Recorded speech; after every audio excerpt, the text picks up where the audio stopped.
Am I productive? I don't know. You figure it out. I make daily uploads on like 12 channels. Okay, like 2 channels. I have a podcast and newsletter.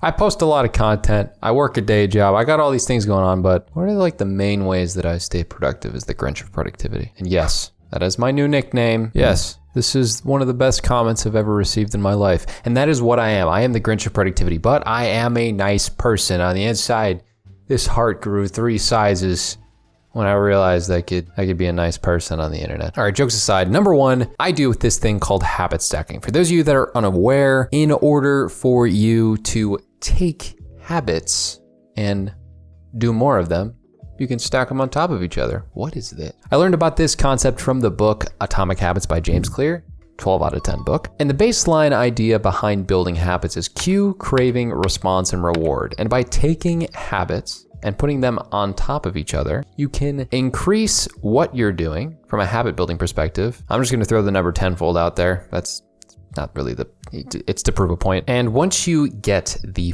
first habit down by having a cue that leads to a craving and then a response and a reward, like for example, I wake up in the morning at about 4:30. It's very early. There's a lot of creepy stuff, you know? It's always dark in the morning in Chicago in the winter. And my cue that it's gonna be a good morning is that I play the Shire music from The Hobbit. And that cue in the morning reminds me of one of the best parts about the morning, which is the fact that I get to drink coffee.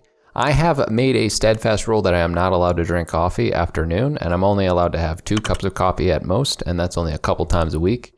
So that means the only time I really get to have coffee is like right when I wake up. So immediately I'm cued with pleasant music, and then I crave the coffee that's gonna be given to me, because that reminds me of the wonderful time I spent in the Shire as a young child before I went into Mordor.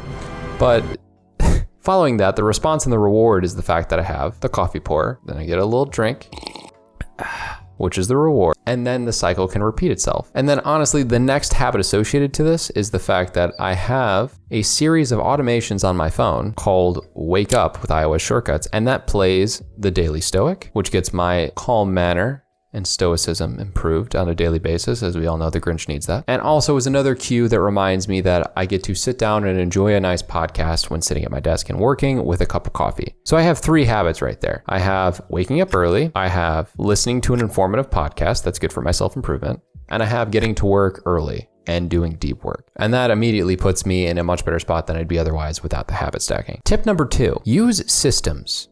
So I invented something called the omelet station principle, which pretty much indicates that if you are wasting your time by sitting there and waiting for something to happen, then you are not being as productive as you could be. For example, when you're doing your laundry and waiting for that to happen, you should not actively be sitting there like staring at the laundry. Just in the same situation as if you're in a line to have an omelet at a omelet making station in a buffet, it's probably more effective to go into other lines and grab the food while you're waiting. Else you just stand there and it's kind of awkward, the fact that you could have just got your food and then went back to get the omelet, but so many people just stand there. This is one of the biggest questions of my life. Why do people not just get the food? It's right this bothers me, sorry. But using systems like that, where anytime you're waiting for something, you then do something else. For example, to get a quick workout in, and by quick, I mean very quick. Say you have a pull-up bar, say you know how to do push-ups, say you want to do a strength exercise for your core. What I recommend is, if the microwave's running, drop and do 20 to 30 seconds of push-ups, or as many as you can do before the thing goes off. If you're waiting for something to load on your computer, do the same thing. Do that with a pull-up bar. Do a plank until the thing beeps. If, for example, you're doing your laundry, go and work out while you're waiting for it. If, for example, on your computer, something is taking time to download, get started on a monotonous project that does not take a large amount of brain capacity and context switch to that. Yeah, I'm a productivity guru and I just told you to context switch. In this circumstance, it makes sense because the thing you're doing already made you wait. It's very monotonous. So either you take an intentional break and have that be your system and you like pseudo meditate, or you do something that takes no brain capacity but will increase your life, I almost said expectancy, but I guess working out, yeah, that does increase life expectancy. So,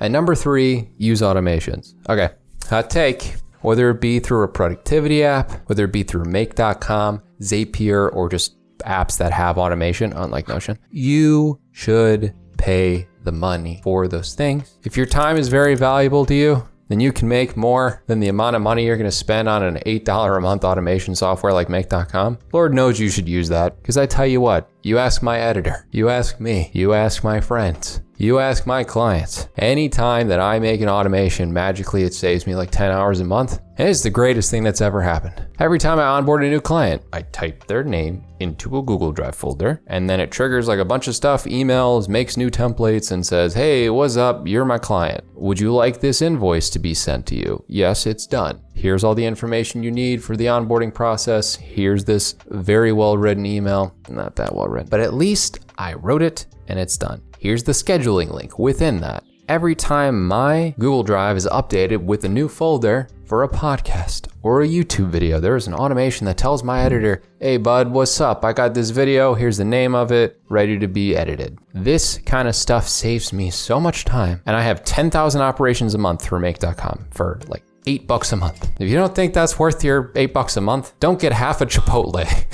Is that a phrase? Don't get Chipotle like once or twice a month. And then the next thing you know, you've made up for it. That's always going to be my excuse, because it's like, well, what can I find something that people always get? Like everyone always gets Chipotle. I don't know what it is, but y'all get Chipotle a lot. Or use free music platforms instead of automation software, and then you're going to probably increase your earning potential because you actually use your time more effectively. Then you can go back and buy the music software, because that's how that works. This is how my brain thinks. I'm the Grinch of Productivity, and this is another video of me showing you how to be more productive.